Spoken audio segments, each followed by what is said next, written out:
para todo mundo que está nos acompanhando, que alegria estar com vocês. Mais uma noite, eu sou Marisol Santos, sou vereadora aqui em Caxias do Sul, sou presidente da Frente Parlamentar das Altas Habilidades, e você que já nos acompanha sabe que a gente tem um trabalho muito importante focado na informação, em levar um pouco mais de informação para a nossa comunidade sobre esse tema essencial, altas habilidades, superdotação, as melhores formas da gente compreender, da gente identificar, da gente entender, da gente refletir, debater de que formas nós, né, como sociedade, a comunidade de maneira geral, pode ajudar essas crianças, esses adolescentes, esses adultos, esses idosos autohabilidosos. Essa é mais uma palestra, já é o nosso terceiro ciclo de palestras, e essa é a nossa terceira palestra esse ano. Então, para quem está chegando agora, já saiba também que todas as palestras estão disponíveis aqui no YouTube da Câmara, né, o TV Câmara Caxias, e para quem está nos acompanhando também pela TV Câmara, muito boa noite, seja muito bem-vindo. Vocês já estão vendo aí na tela? Já está comigo, já está dividindo a tela o nosso palestrante de hoje, coisa bem boa. Eu gosto de falar que ele é o Francisco Salles, né? Mas eu fui surpreendida a primeira vez que ele falou conosco, a primeira vez que nós marcamos para conversar, porque Francisco Salles não é bem assim que a gente conhece ele, nem assim que a gente chama ele. A gente o chama de Chico Bill, e a gente vai entender um pouquinho mais sobre o motivo, inclusive, né? Mas eu já vou dar um spoiler e vou dizer que o Chico Bill, biólogo, né? Especialista em altas habilidades, superdotação, ele é professor de AE, de atendimento educacional especializado, ele tem 2 filhos com altas habilidades, superdotação, ele é palestrante, ele é cofundador, e aí eu já deixo para vocês aqui, ó, já vai acessando aí no Instagram, vida, terminando com AH, né, altas habilidades, .sd, vida.sd.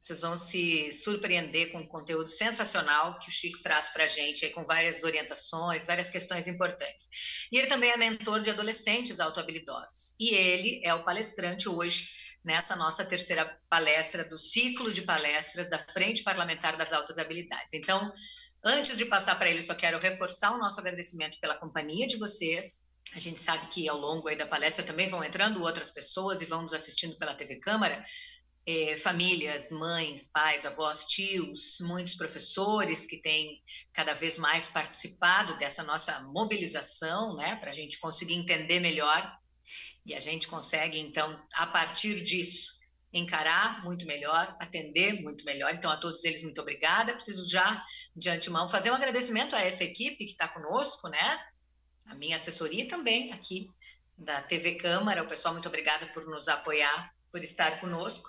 E eu sempre gosto de agradecer, porque a gente está falando aqui de inclusão, a gente está falando aqui de enxergar todas as pessoas, então que coisa mais linda que a gente tem aí na tela também.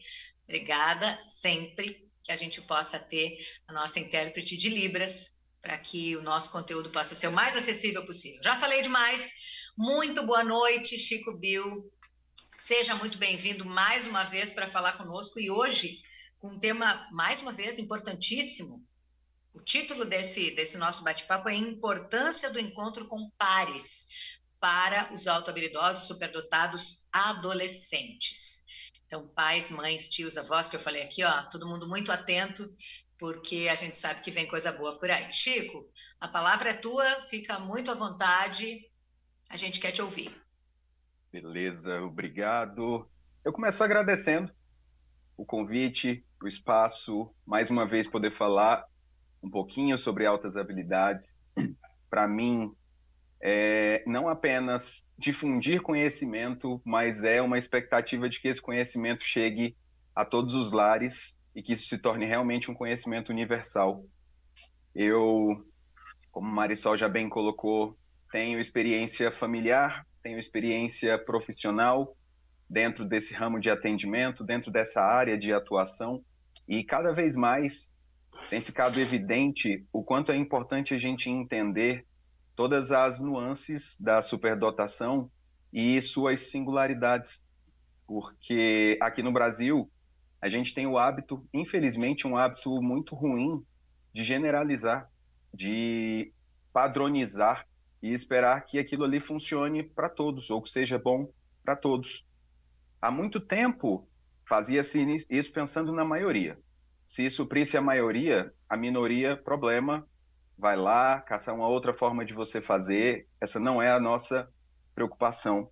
Mas hoje, felizmente, por conta de todo o processo da inclusão, a gente tem buscado cada vez mais garantir o acesso, as adaptações a cada uma dessas minorias que tem suas necessidades, que tem suas peculiaridades, e é sobre uma delas que eu vou falar aqui com vocês. Eu, enquanto professor, eu digo também que eu sou um contador de histórias, eu gosto de contextualizar para que a história fique compreensível para todos, e não só para quem está já na caminhada com a gente. Então, a gente inicialmente tratava a superdotação basicamente em indivíduos adultos, lá no ano de 1900 e lá vai fumaça, na Europa, e o foco desse público, ou melhor, o foco da sociedade era buscar pessoas que fossem produtivas e lucrativas para aquele período pós-revolução industrial. Então, toda a área artística, toda a área esportiva, toda a área que não gerava lucro para aqueles países foram descartadas, foram deixadas de lado.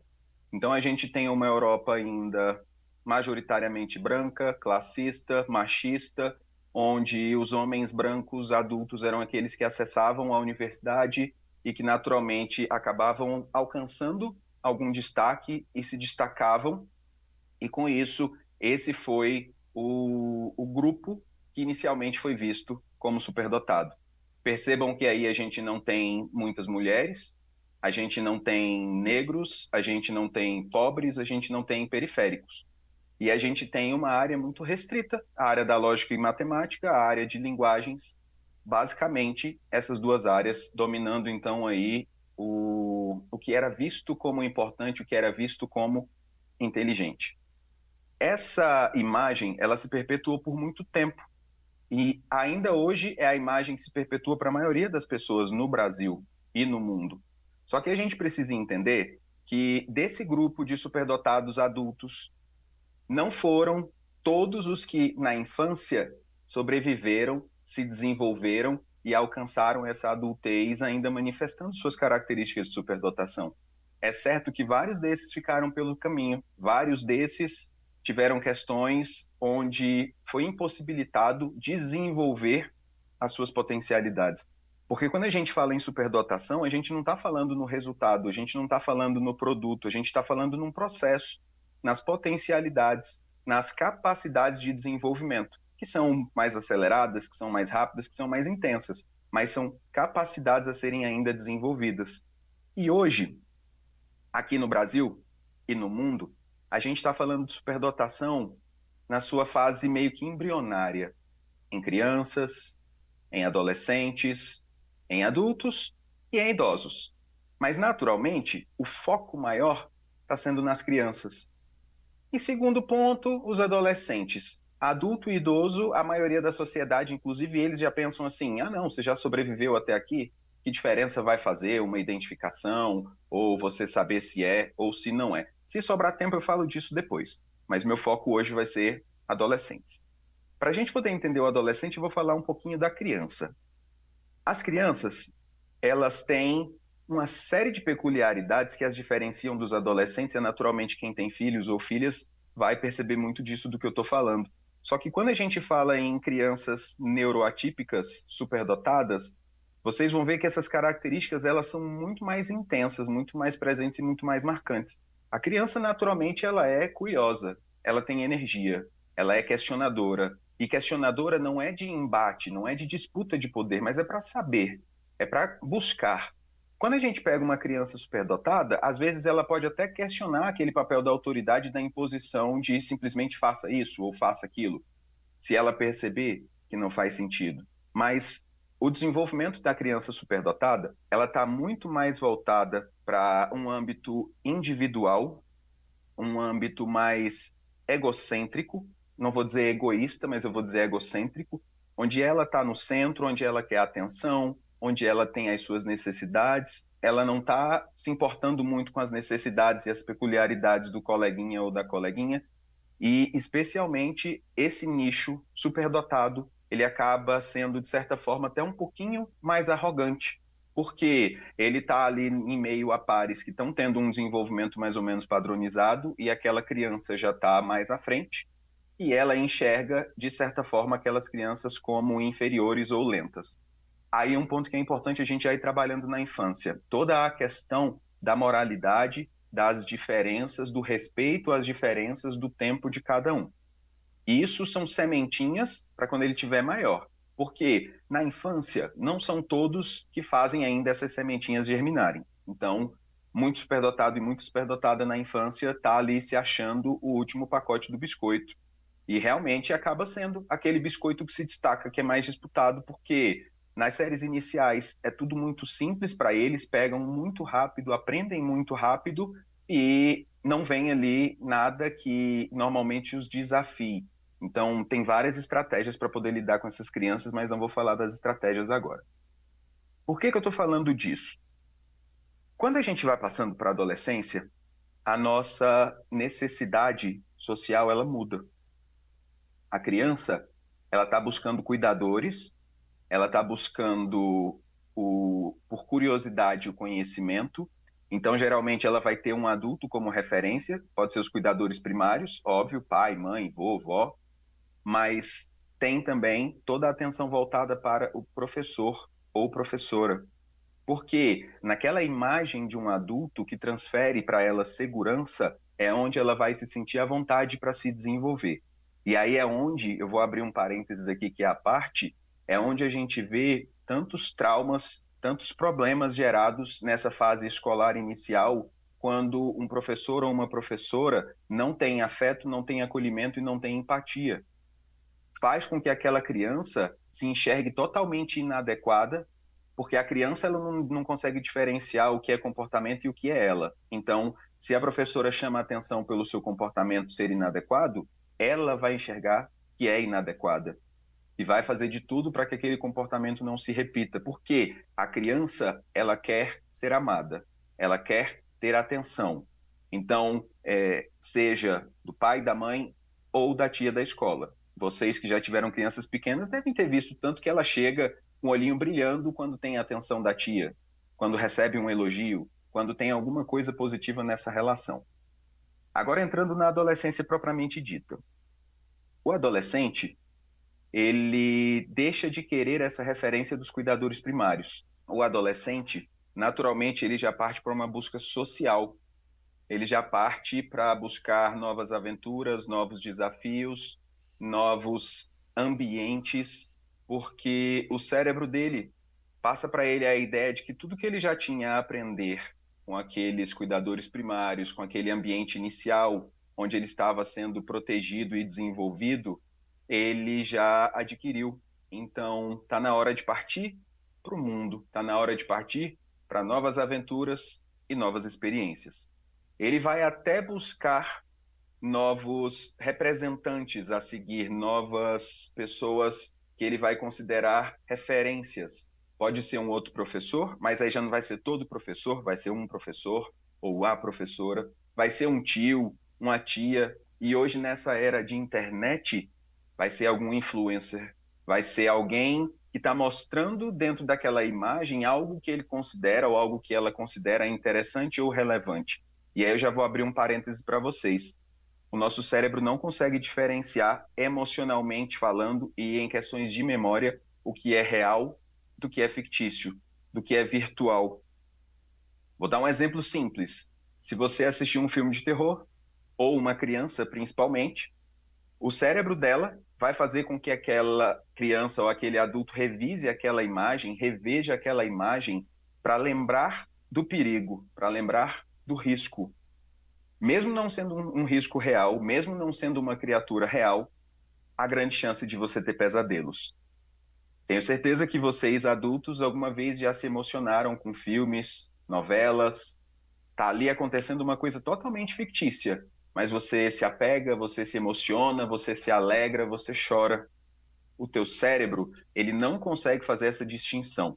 Isso porque você está adulto. Agora imagina para um adolescente que está passando por uma fase importantíssima de poda de uma série de pensamentos, ideias dos quais ele tinha da infância de onde está conhecendo um mundo agora muito maior e muito mais amplo, inclusive vai questionar algumas das várias verdades que ele aprendeu com seu pai, com sua mãe, e aí é por isso que tem tanto conflito, tanto embate desse jovem ou dessa jovem com o pai e a mãe, porque para ele a verdade era o que o pai e a mãe dizia.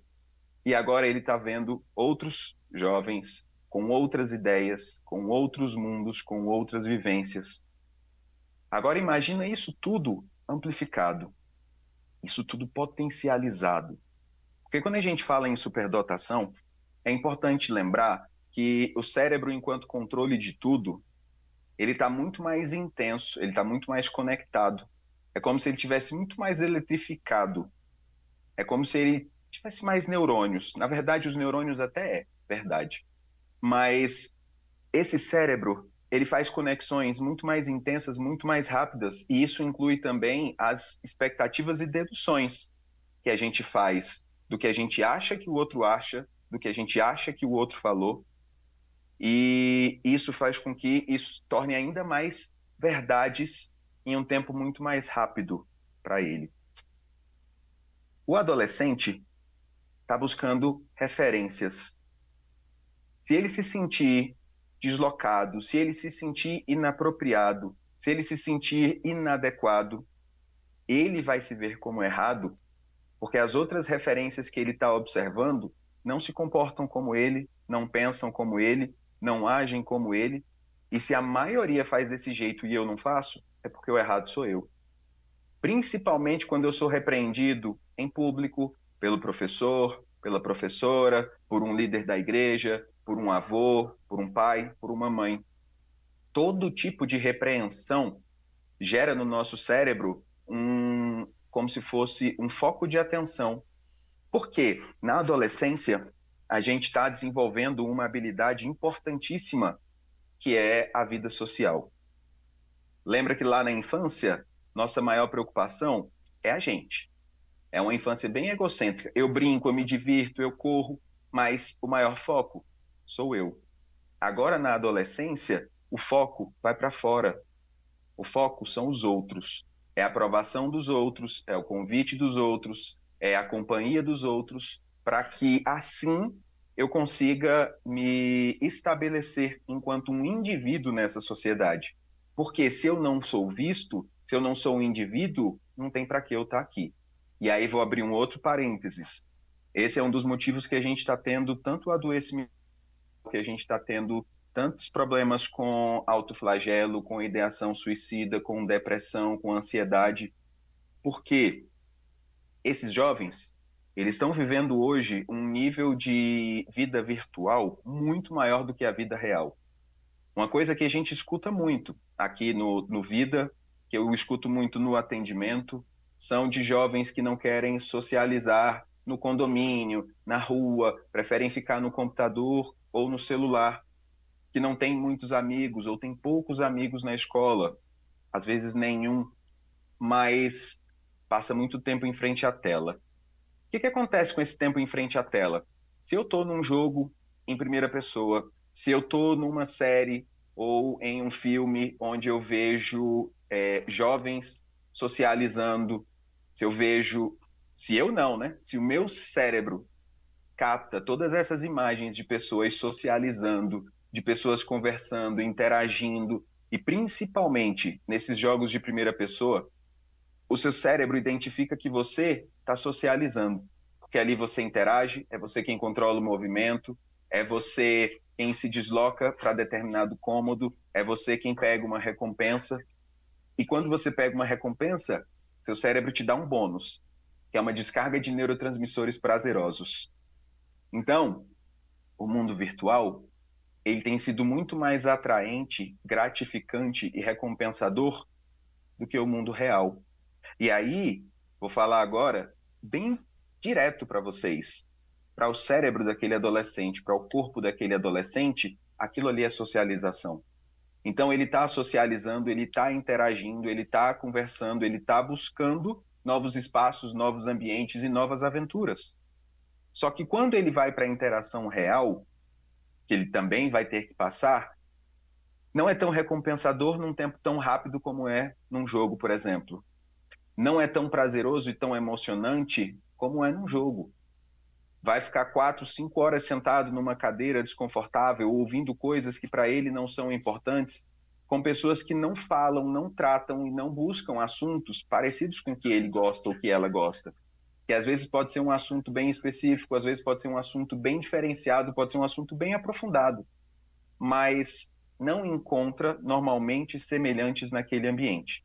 Aí ele tem duas opções: ou se vincular mais ao mundo virtual, agora também buscando interações reais, que podem ser em grupos no Discord, que podem ser em comunidades virtuais, que pode ser no Twitter, no TikTok, onde ele vai buscar essa afinidade com a sua área de interesse, ou ele vai tentar se adequar naquele meio onde ele vive, onde ele sobrevive, porque não encontra ali semelhantes. O que seriam esses semelhantes? É o que a gente, dentro da superdotação, chama de pares. Pares seriam semelhantes. A gente tem, dentro da seriação, pares etários. São pares dentro da mesma idade cronológica. Só que a idade cronológica não necessariamente representa idade cognitiva, idade emocional, idade social. Então, quando a gente tem uma criança ou um adolescente superdotado que tem uma idade emocional, uma idade social e uma idade cognitiva mais à frente, ele não vai estar entre pares naquele ambiente de sala de aula. Porque ser par etário é um mero detalhe comparado a todo o resto que faz parte real da vida daquela criança, daquele adolescente. Então, a necessidade de eles encontrarem esses semelhantes por afinidade, por assunto, por área de interesse, ou até mesmo por esquisitices. Eu estou falando em esquisitices porque eu já ouvi umas 5 vezes nos grupos que eu faço acompanhamento, o sorriso vindo no rosto e o jovem falando: nossa, Chico, você não faz ideia como isso aqui faz uma grande diferença para mim, ver que tem outros esquisitos como eu. É óbvio que essa pessoa, ela já enxerga a sua esquisitice como sua individualidade. Ele usa esse termo porque já ouviu outras pessoas falando e chamando ele de esquisito. Mas essa naturalidade no falar, sem aquele pesar no olhar, não está trazendo para ele ali sofrimento, porque ele percebeu que outros e outras ali já passaram pelas mesmas coisas ou coisas parecidas que ele passou. Por quê?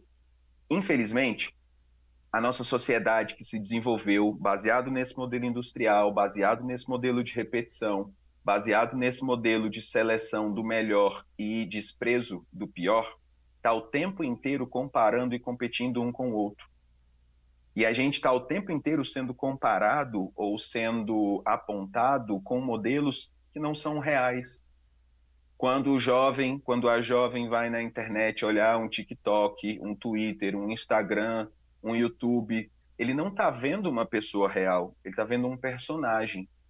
Só que para o adolescente, aquilo ali é tão real, ele visualiza aquilo ali como uma coisa tão possível, tão alcançável, que ele se compara, só que ele se frustra.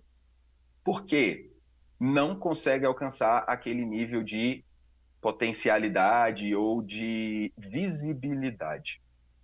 Lembrando, na adolescência, uma necessidade é ser visto, seja por coisas boas ou seja por coisas ruins, é ser visto.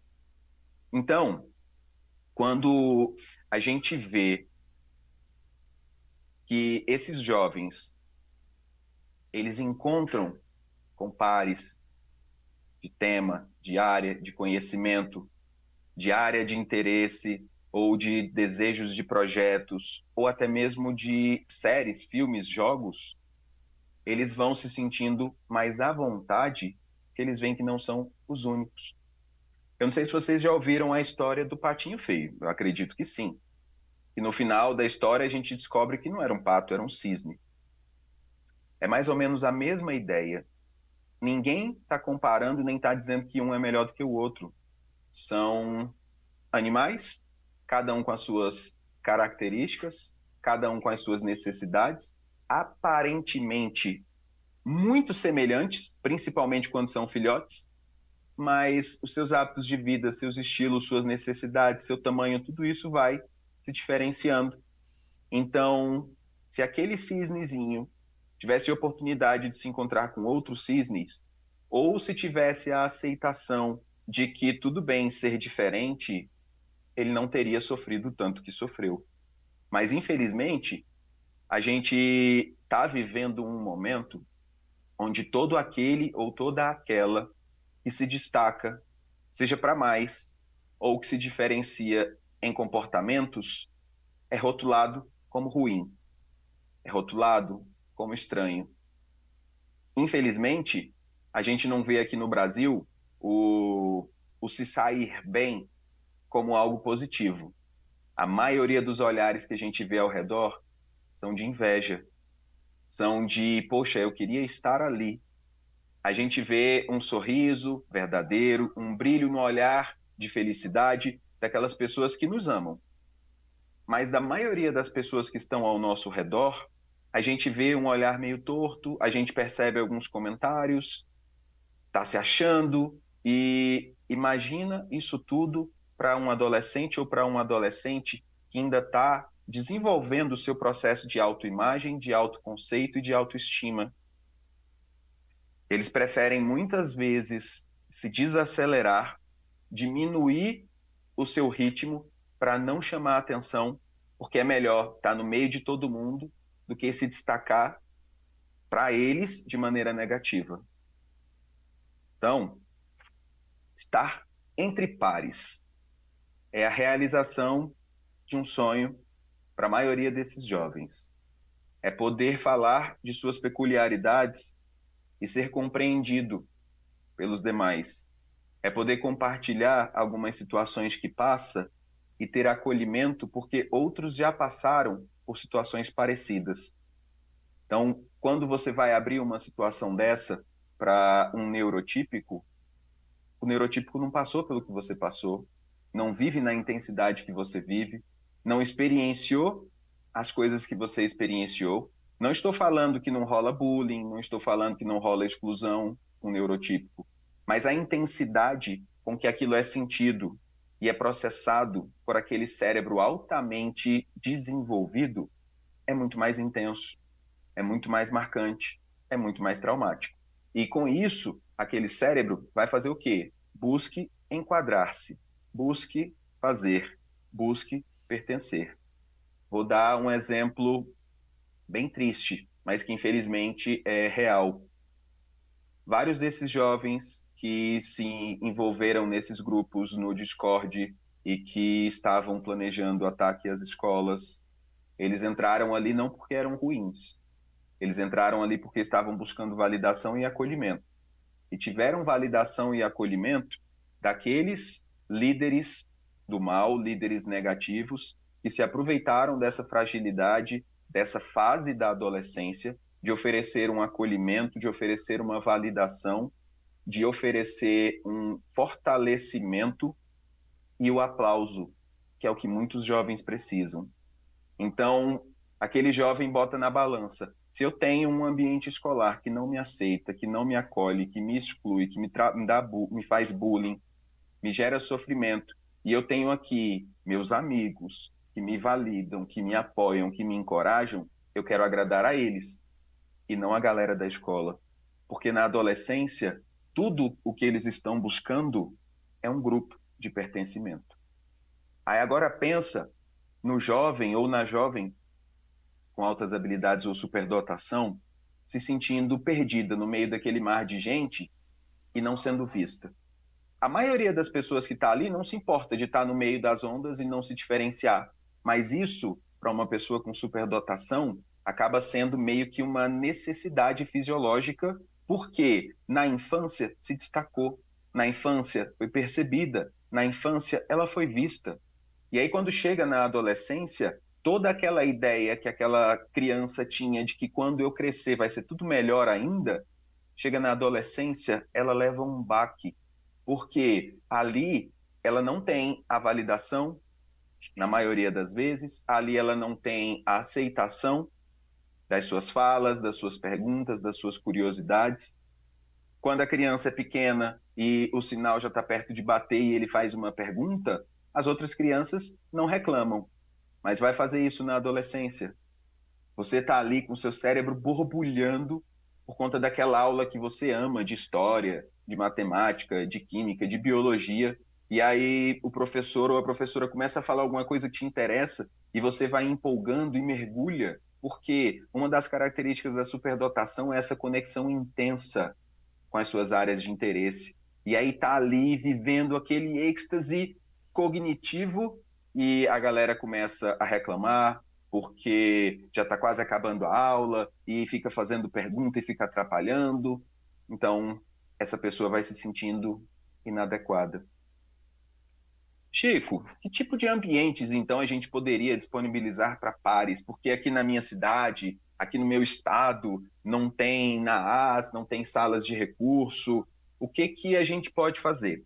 Primeiro, buscar na internet essa ferramenta que pode ser muito positiva quando a gente precisa e encontrar grupos, disponibilizar alguns momentos para que esses jovens possam se encontrar. Vou dar como exemplo um dos grupos que eu tenho de atendimento, chamado de Germinação. O Germinação é um encontro de jovens adolescentes com indicativos de altas habilidades, onde, através de muito diálogo, jogos e um pouquinho de teoria, porque eles não estão ali para ter aula, mas sempre eu vou introduzindo uma coisinha ou outra para eles irem se percebendo, irem se reconhecendo, a gente vai trabalhando essa questão da superdotação enquanto ponto positivo, já que na maioria das vezes esses jovens percebem as suas manifestações relacionadas à superdotação como coisas negativas. Então, grupos online, hoje já tem alguns. Ah, Chico, mas olha, eu não quero pagar ou eu não quero um adulto acompanhando, eu acho que vai ser mais interessante só crianças e jovens. Crianças e jovens, é interessante que tenha sim um adulto responsável acompanhando, porque a gente não sabe que tipo de viés pode tomar, que tipos de assuntos podem chegar. Então, é importante que tenha um adulto fazendo esse filtro, fazendo esse acompanhamento. Se vocês não querem disponibilizar um profissional ou pagar um profissional, revezem-se entre os pais, organizem-se entre os pais e montem grupinhos para tratar assuntos variados, para que eles possam falar sobre seus interesses, para que eles possam compartilhar, para que eles possam se sentir vistos. E dali, depois daquela manifestação, vai certeza que vai aparecer alguns ali e vai falar, pô, eu também gosto disso, caraca, eu me amarro nisso daí, ou vamos jogar tal coisa depois, porque é o mesmo assunto que eu gosto. E isso faz muito bem para toda essa questão emocional desse adolescente, de ser visto. Porque eu vou repetir uma coisa que eu já falei. Você falar que seu filho é especial, você falar que sua filha é linda, você falar que é muito inteligente, ok. Mas não é isso que vai abastecer todo o emocional dessa pessoa de validação do que ela realmente é. Ela precisa perceber isso nos outros adolescentes ou nos adultos que sejam a referência de agora. Que pode, sim, ser um pai ou uma mãe? Pode, mas muito raramente. Na maioria das vezes não é, tá? Então, segunda opção que eu já dei. Terceira opção, aqui não tem na AS, não tem nada. Mas e se a gente de tempo em tempo fizer um piquenique com as famílias de superdotados e superdotadas, e aí cada um no seu nicho, as crianças com as crianças, só que óbvio que aí os adultos vão ter que pensar em atividades para essas crianças. Para os jovens, pode pensar em jogos. Gente, jogos, existem tantos jogos que são maravilhosos para poder trabalhar questões relacionadas à superdotação, à tolerância à frustração, à paciência de esperar o tempo do outro, agilidade de pensamento, competitividade, planejamento, um monte de coisas. Porque eles precisam desenvolver essas habilidades com pares. E aí eu já vou dizer o porquê. Imagina que o cérebro dele, vou chutar um valor aqui só para vocês entenderem questão de comparação. Então imagina que o cérebro deles tem uma capacidade 50 de raciocínio num jogo. Se for jogar com pessoas neurotípicas, que vão ter 15, 20, 30, para ele vai estar sobrando nos jogos. Ele vai terminar os desafios primeiro, ele vai pensar em uma jogada primeiro, e aquilo ali para ele não sendo desafiante, não traz aprendizado. O superdotado ou a superdotada, para aprender, precisa se sentir motivado ou desafiado. E aí, quando a gente traz pares para poderem jogar juntos, por exemplo, ali ele já vai ter que pensar que se não prestar atenção, que se não bolar uma boa estratégia, não vai ser capaz de superar aquele fulano ou aquela fulana, porque também é astuto e também pensa rápido, igual ele ou ela, tá? Então, os jogos são uma excelente estratégia. Outra coisa, a gente pode ver na escola se tem algum programa de acolhimento ou de atendimento do AEE, não especificamente voltado para altas habilidades, mas toda escola pública deve ter, e várias escolas particulares já estão se organizando para isso, já estão abrindo salas de atendimento educacional especializado, e é uma possibilidade para o atendimento desse jovem. Só que normalmente no AEE, esse atendimento ele vai acabar sendo individualizado, porque uma realidade triste que a gente vive em vários municípios, cidades e estados é a fala de que aqui não tem superdotado. Não, aqui não tem nenhum. Ah, o seu filho é o primeiro. Que a gente está pegando esse laudo aqui agora e a gente sabe que isso não pode ser verdade. Essas pessoas, infelizmente, ou é ignorância ou estão de esperteza, porque sabem que pais e mães e famílias unidas são fortes. Então, é melhor manter separado, sabe aquela técnica do dividir para conquistar? Porque à medida em que se encontram, se fortalecem, eles vão ganhando espaço, vão ganhando voz, vão ganhando visibilidade.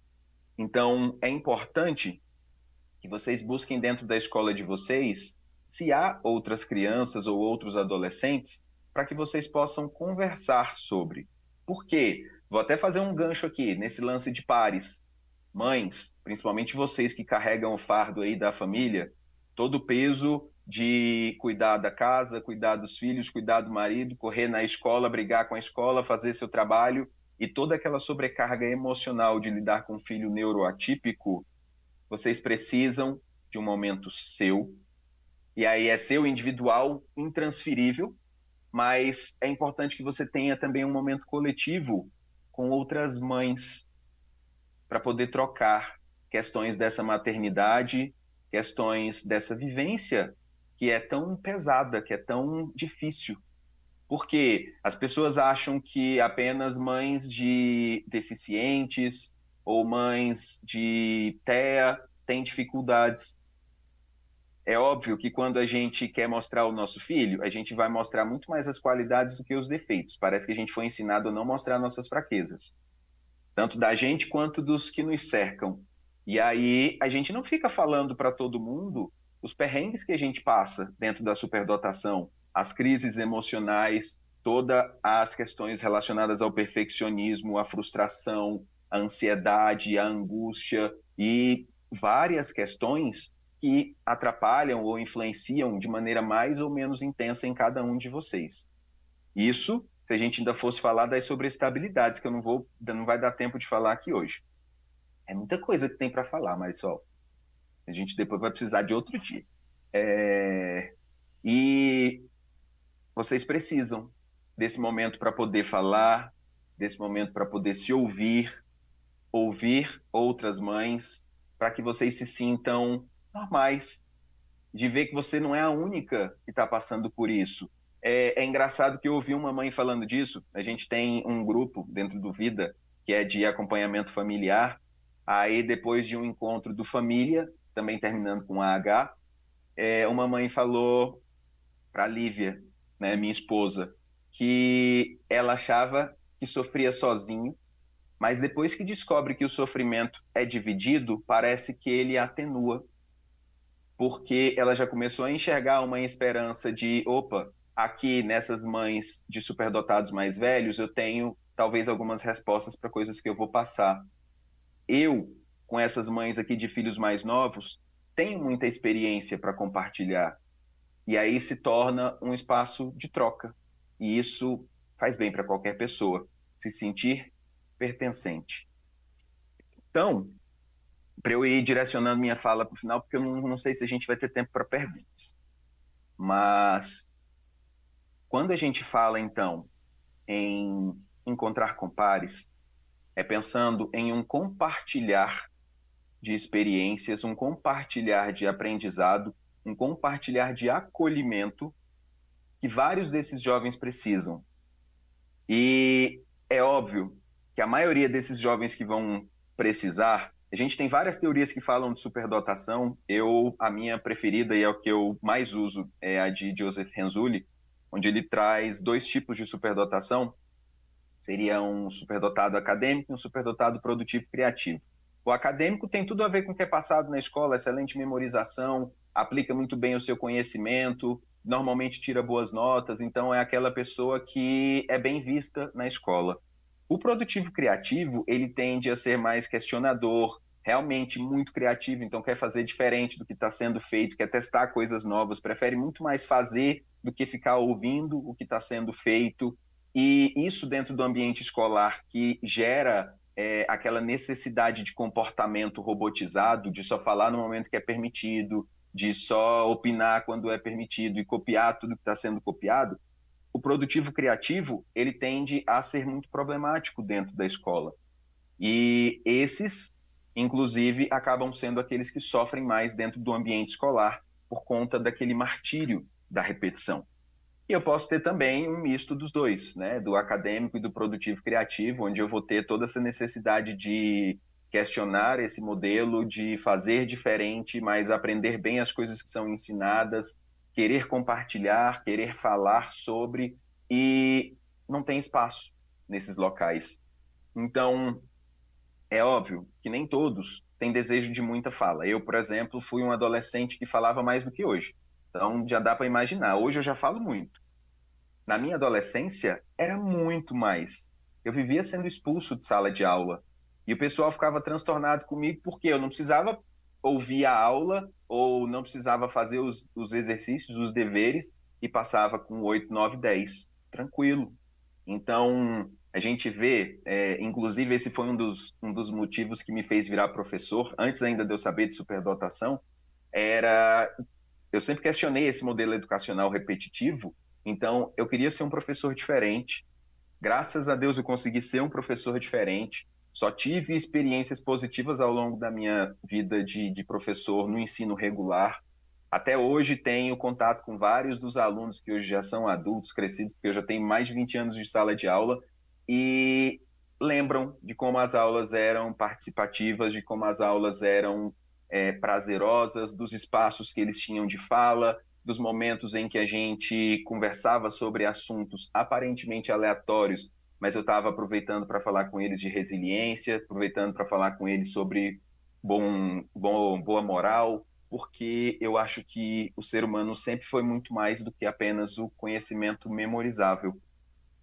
E isso, dentro da superdotação, acaba se tornando uma coisa ainda mais intensa, porque se eu tenho uma grande capacidade cognitiva, mas não tenho uma necessidade básica do ser humano, que é receber afeto, que é ser visto enquanto pessoa, que é ser respeitado, eu vou usar esse meu cognitivo para coisas ruins. A gente viu um exemplo muito grande na Segunda Guerra Mundial. Então, muito mais do que trabalhar o cognitivo desses jovens, a gente deve trabalhar todas essas questões de afeto, acolhimento e validação de quem eles são. E isso fica muito mais fácil quando eles não estão se sentindo sozinhos, quando eles percebem em outros adolescentes que, por mais que sejam escassos no seu ambiente de convivência, eles existem e que eles não estão sozinhos e que de tempo em tempo eles vão poder se reencontrar. Esse grupo de atendimento que eu faço, por exemplo, do Germinação, tem alguns jovens que falam que o dia do grupo deles é o melhor dia da semana, porque ele sabe que vai encontrar a galerinha que pensa parecido, ele sabe que vai poder falar do jeito em que ele realmente preferiria falar, mas que na escola precisa ficar pensando, precisa ficar se podando, precisa ficar se vigiando para não ser taxado, para não ser não sofrer reclamação e, de certa forma, ficar ali invisível. Só que o ruim é que quando essas criaturinhas vão se sentindo invisíveis, eles preferem realmente desaparecer. Seria isso, Marisol. Se tiver perguntas ou fala.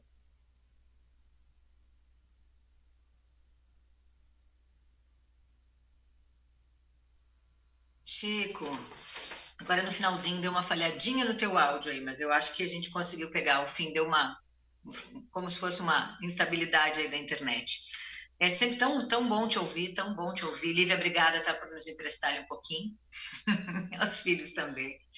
Porque é muito bom te ouvir, a gente está lendo aí nos relatos isso, né, de fantástica fala, como é sempre bom ouvir o professor Chico Bill, assim, porque nos faz refletir sobre várias questões, né, eu acho que até nesse entendimento das diferenças, né, das necessidades diferentes e das diferenças da criança para o adolescente, para o adulto, que é o que tu falas aí, a gente vai relembrando de muitas histórias e de muitas questões desse momento, né? Do quanto, quando a gente não olha, alguém olha, quando a gente não está aqui para acolher, alguém vai acolher.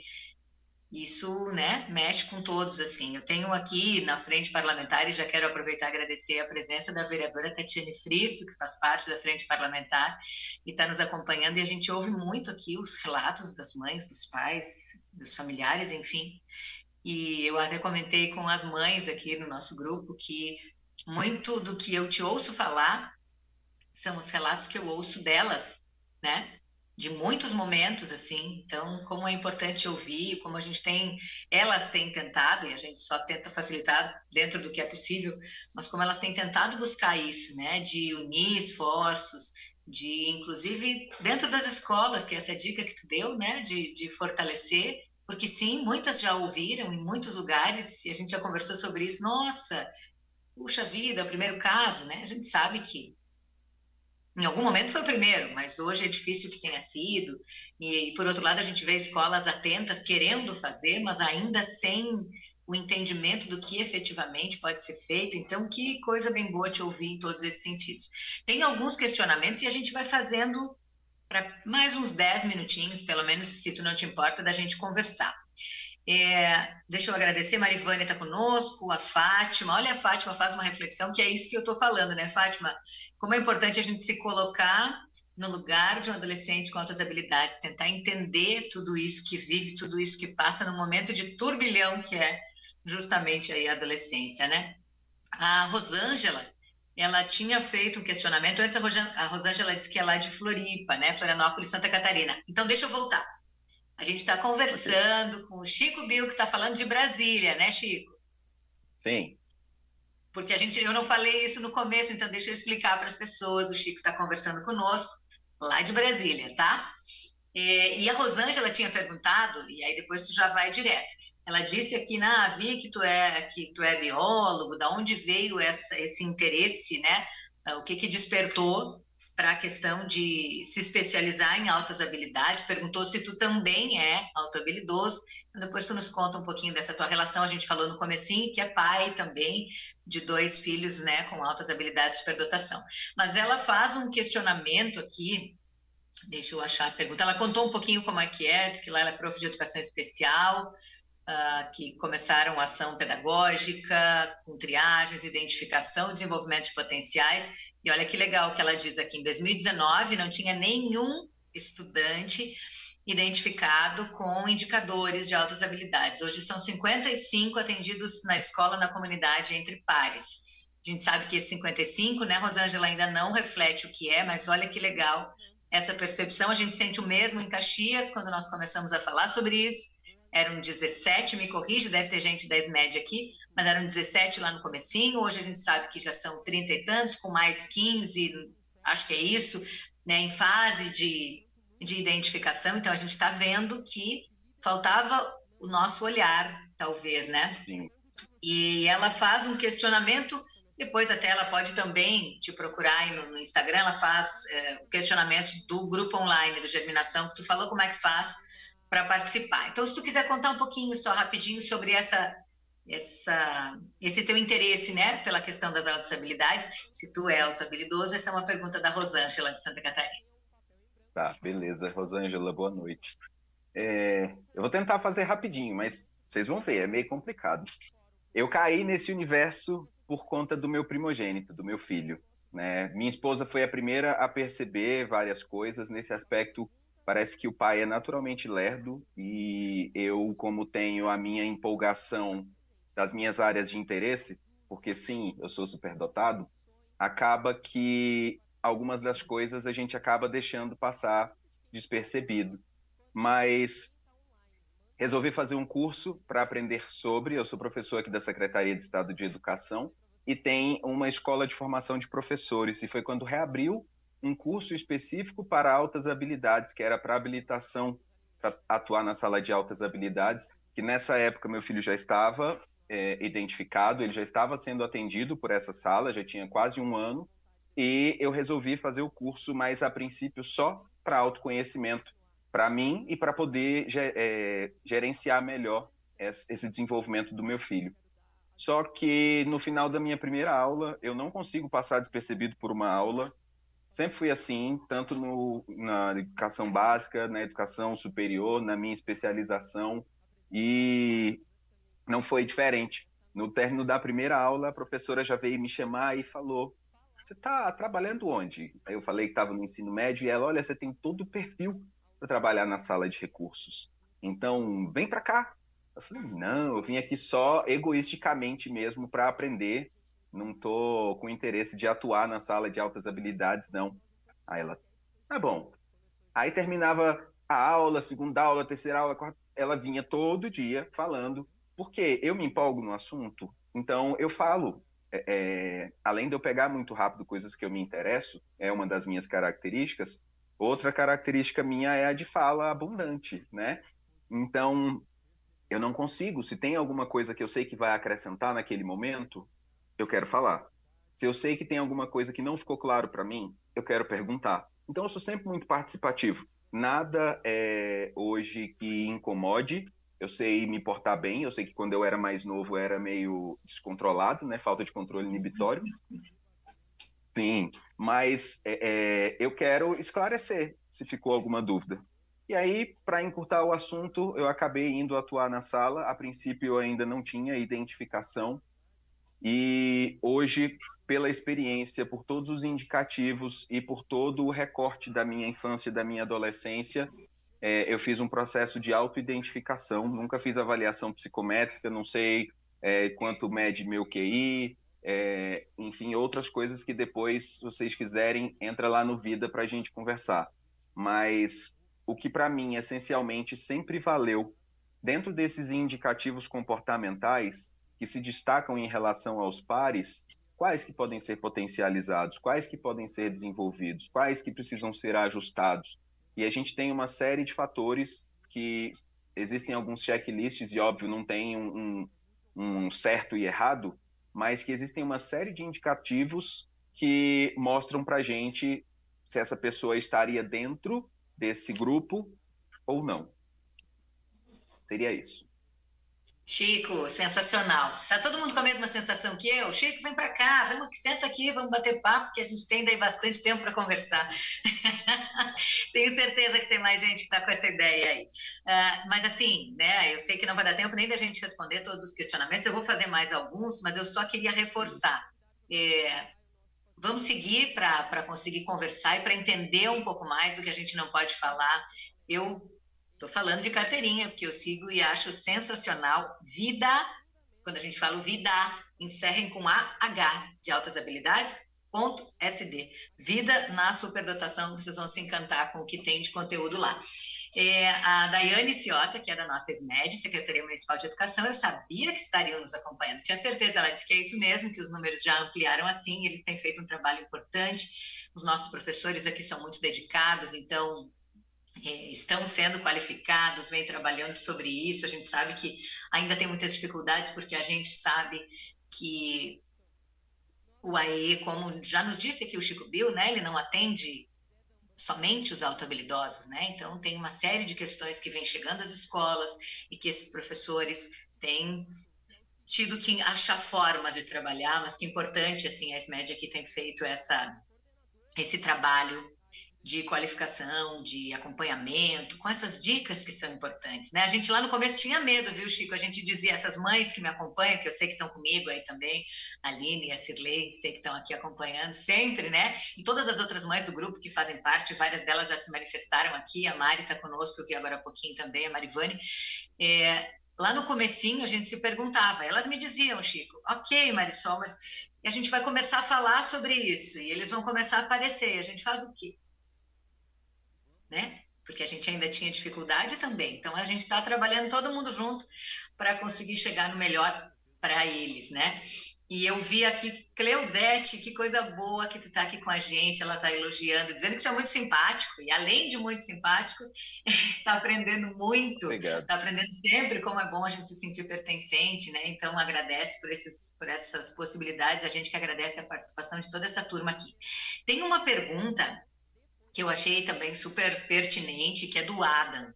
O Adam trabalha conosco aqui na Câmara, ele é assessor de um dos vereadores que faz parte da frente, do vereador Camilles, e ele fez o seguinte questionamento, Chico: como se tornar um adulto de referência para essas crianças e adolescentes, não sendo um auto-habilidoso? E sendo, como reconhecer a própria limitação, canalizar para proporcionar esse acolhimento? Acho que muitos adultos ficaram com essa sensação, né? Quando a gente fala no adulto referência, quando tu falava sobre isso. E aí, como é que a gente chega nisso? Assim, vamos falar um pouquinho? Tá, beleza. Quando a gente fala adulto de referência, é aquele adulto que está dentro de uma área que é interessante para aquele jovem ou para aquela jovem. Pode ser uma possível área profissional, uma possível área artística, um possível instrumento que queira aprender, quadrinhos, gibis ou séries que gostam, porque na adolescência eles vão começando a buscar nichos também de interesse. Tá? Eles abrem o leque em várias possibilidades. O cérebro está buscando experimentar. Naturalmente que você, sendo um neurotípico, ou seja, uma pessoa não superdotada, você vai ter um pouquinho mais de dificuldade. Se você for uma pessoa esforçada e tiver um bom conhecimento em determinada área, tranquilo, ele vai curtir, vai trocar ideia com você, porque normalmente os adolescentes superdotados, eles não querem trocar ideia aprofundada sobre um assunto com pessoas que só sabem superficialmente. Eles vão achar que é perda de tempo, eles vão achar que é desperdício. Estou generalizando um pouco, mas é óbvio que vários desses aí, eles já têm o controle inibitório, já têm educação, já sabem ouvir, vão te dar atenção, tem toda a questão do meio campo, se ele for uma boa pessoa com a sua inteligência social, vai discretamente ou diretamente te cortar, vai arrumar uma desculpa para arrumar alguma outra coisa para fazer. Agora, independentemente de ser superdotado ou não, uma coisa essencial que vai fazer toda a diferença na vida desses jovens é enxergá-los enquanto pessoas, indivíduos únicos, singulares, que têm suas potencialidades, tratá-los como iguais, de maneira respeitosa, sem aquela visão hierárquica de superioridade, porque isso é uma das coisas que distancia muito o superdotado das pessoas, essa ideia de superior e inferior, principalmente quando eles te enxergam de alguma forma positiva, algo que para eles é interessante, como eu, por exemplo, dentro da biologia, ou eu dentro desse meu relacionamento com adolescentes. Os que têm interesse em serem professores, eles vêm conversar comigo, saber como é que é a minha atuação em sala de aula, como que eu fazia, como que eu abordava, porque eles estão pensando já para frente em coisas que eles precisam desenvolver e potencializar, tá? Chico, você falou então que uma pessoa neurotípica não vai ser referência para um superdotado? É mais difícil, mas pode ser. Como eu disse, se você souber bem de uma coisa, tranquilo. Mas o que não quer dizer que você não possa potencializar, que você não possa estimular e que você não possa desenvolver. Até porque, mesmo eu, sendo superdotado, eu não posso limitar o jovem que eu estou atendendo ao meu conhecimento. Eu tenho que estimular ele para ir mais. Não é mais do que eu, é mais do que ele é hoje. Então, o comparativo é dele com ele. Então, eu posso ser uma referência, mas não posso ser um limitador. Então, da mesma forma, você, neurotípico ou qualquer pessoa neurotípica, pode ser uma referência, mas não pode ser um limitador. Estimular que ele continue se desenvolvendo e buscar meios, estratégias ou contatos para que ele possa acessar pessoas que possam se tornar referências para ele naquela área, dentro de universidades, dentro de empresas, pessoas que você conhece, pessoas que você nem conhece, mas que você viu que parece ser acessível pela internet. Manda um directzinho, manda um e-mail para tentar já fazer uma primeira conexão com esse adulto para que esse jovem possa depois acessar. Porque o jovem, normalmente, ele não quer fazer esse primeiro contato com o desconhecido. Ele prefere ter alguém do lado, e você pode ser esse alguém do lado. Chico, a gente está muito no finzinho aqui, mas eu só queria. A Ana mandou uma pergunta que eu acho ela daria uma conversa de 1 hora aqui, tá? Mas eu queria só a tua opinião sobre isso. Mas é rapidinho. Mas vamos lá. Tem vários questionamentos, mas aí tem questões, por exemplo, sobre mais efetivamente sobre a questão da sobrecitabilidade. Aí a gente precisaria explicar muito, voltar muito, então a gente vai ter que deixar para um outro momento. Importantíssima, né? Mas aí a gente teria que explicar muito. Só a Ana mandou uma aqui que eu acho que e é a partir de um momento em que tu falou e que eu até fiz uma anotação também. Ela pergunta se não seria a hora de as escolas repensarem séries, anos, por faixa de idade. Olha, esse é um ponto bem interessante. Se a gente for pensar na maior parte da população, que são os neurotípicos, eles têm fases de desenvolvimento muito marcantes, muito próximas. E é óbvio que vários outros fatores influenciam nessas fases de desenvolvimento, tanto família, quanto religião, quanto alimentação, fatores sociais, a instrução dos pais. Várias dessas coisas fazem diferença, mas a gente sabe que dentro do público neurotípico a gente tem fases de desenvolvimento muito próximas. Então, para a grande maioria faz sentido. Mas para os neuroatípicos, para muitos deles, principalmente os superdotados e superdotadas, não faz sentido.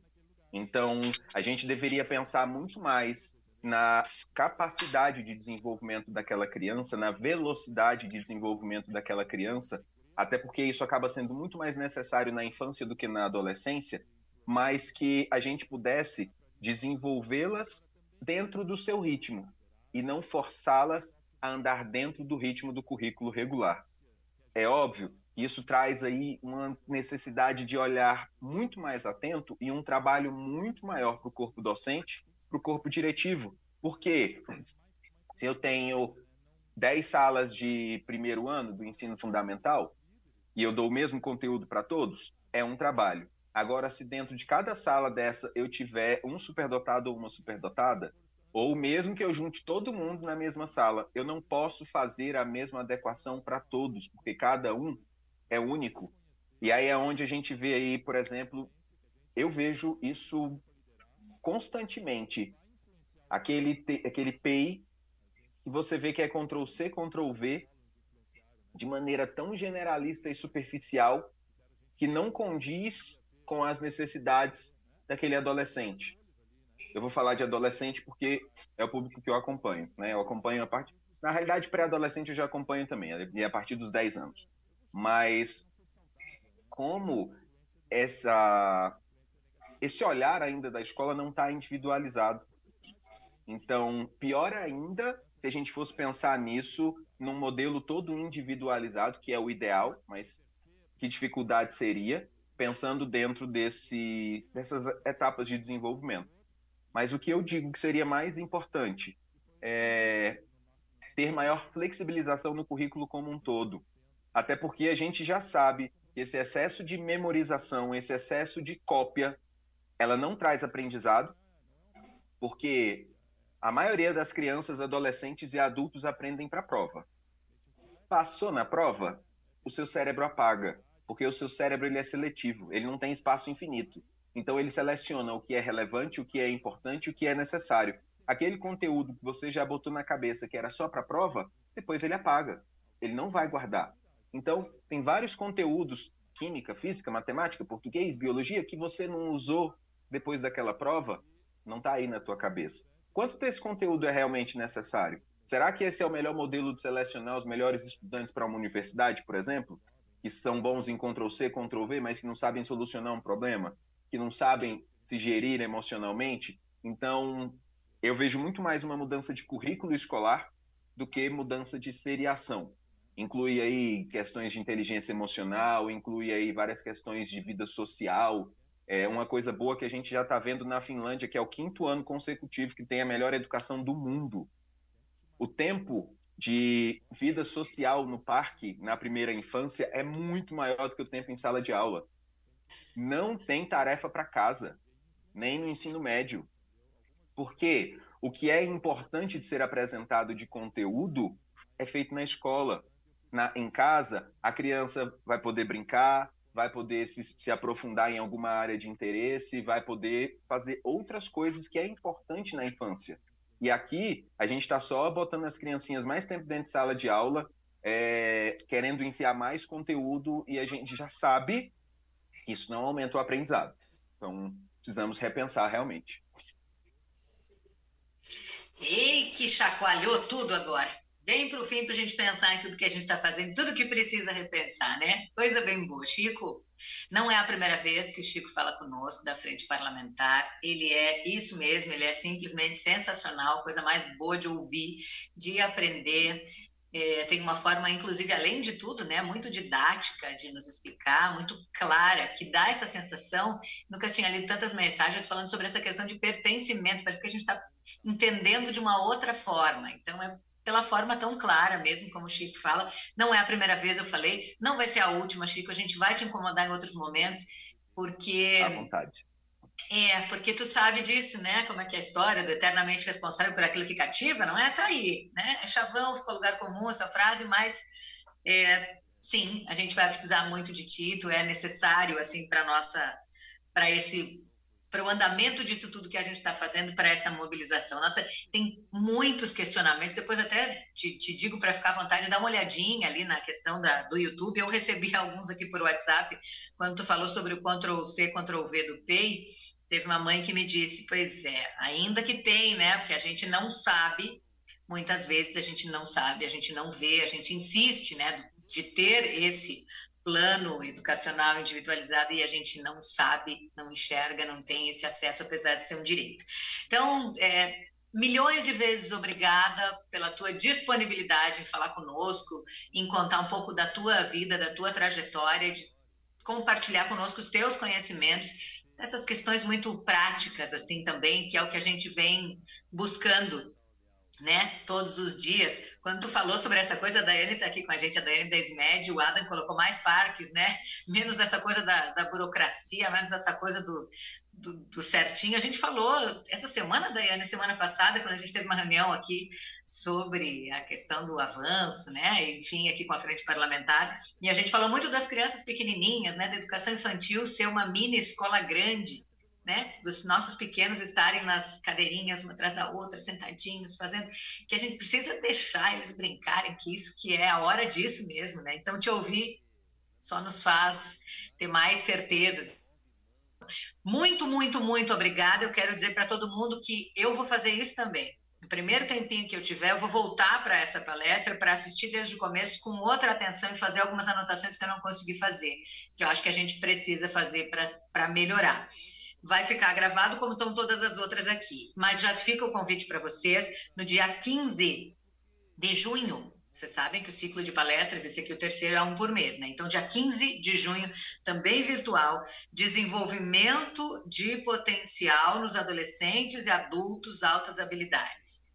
Francine Fernandes vai falar com a gente, e a Francine, que é psicóloga, neuropsicóloga clínica escolar, especialista em educação especial, desenvolvimento infantil, psicologia educacional e psicoterapia familiar sistêmica, mestrando em ciências da educação especial. Então, já está feito o convite.